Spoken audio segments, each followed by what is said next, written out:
3, 2. Okay, hello everybody.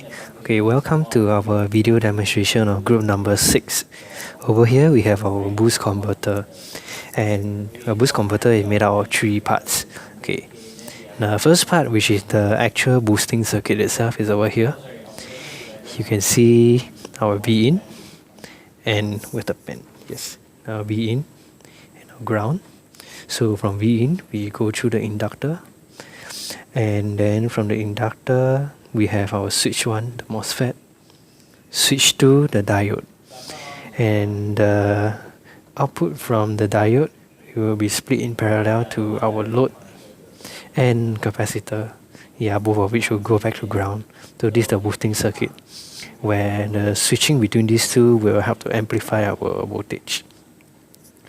So how often to switch, or the duty cycle and the frequency of the switching, is determined by our 555 timer, the second part, this chip over here. So the 555 timer will output a waveform, we call it VG. So the waveform will have a certain frequency and certain duty cycle. That will be how often this thing needs to switch. And when this is turned on, this is off. When this is on, this is off. So for the 555 timer, it gets its input, i.e.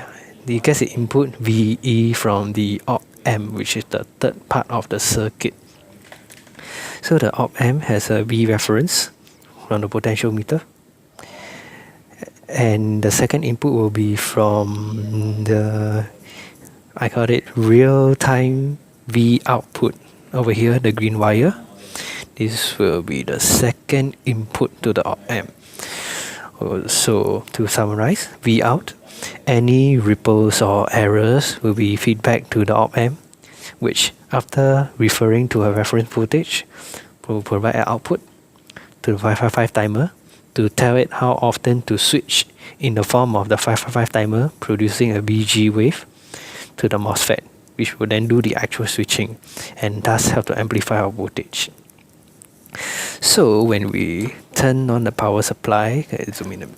When we turn on the power supply, we have 12 volts and about 0.114 amperes. Our output is 24.0 volts, very close, or rather it's exact.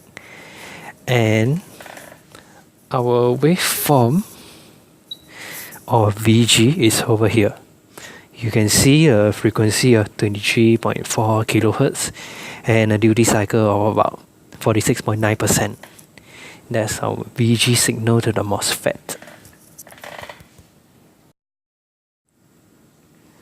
Okay, after talking so much about the circuit, let's take a look at our actual load. Over here are 13 yellow LEDs connected in series. This is our load. And if you recall in the video earlier, our V out without this load was about 24.0. So now our load is plugged in.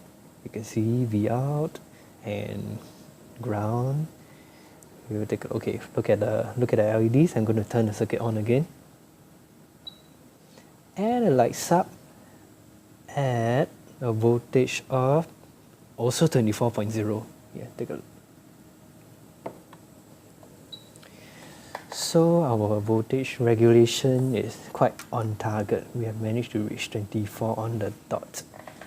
So our output is supposed to be able to light up a maximum of 13 LEDs.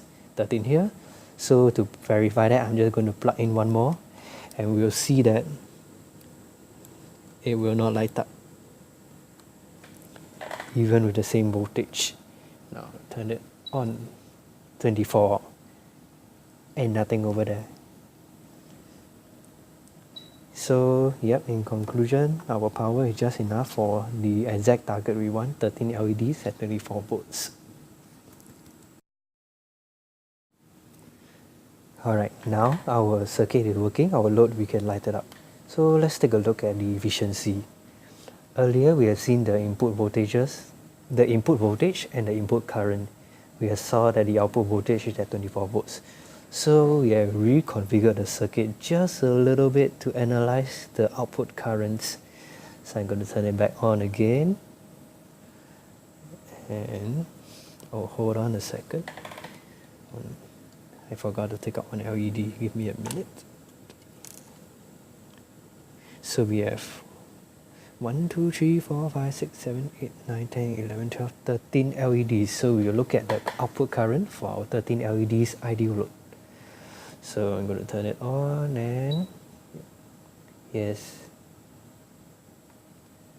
about 1.2, 1.1 around there.